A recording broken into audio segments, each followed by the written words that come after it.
तो आज हमें पढ़ना है वचन के बारे में। वचन सबसे पहले देख लेते हैं कि वचन किसे कहते हैं।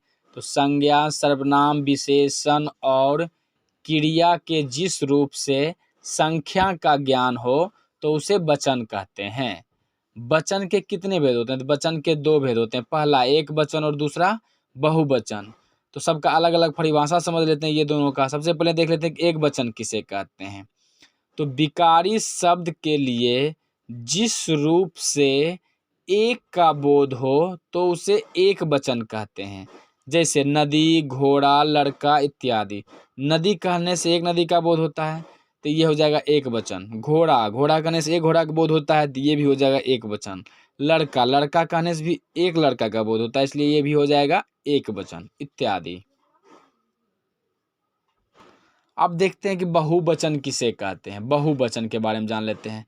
तो विकारी शब्द के लिए जिस रूप से एक से अधिक का बोध हो तो उसे बहुवचन कहते हैं।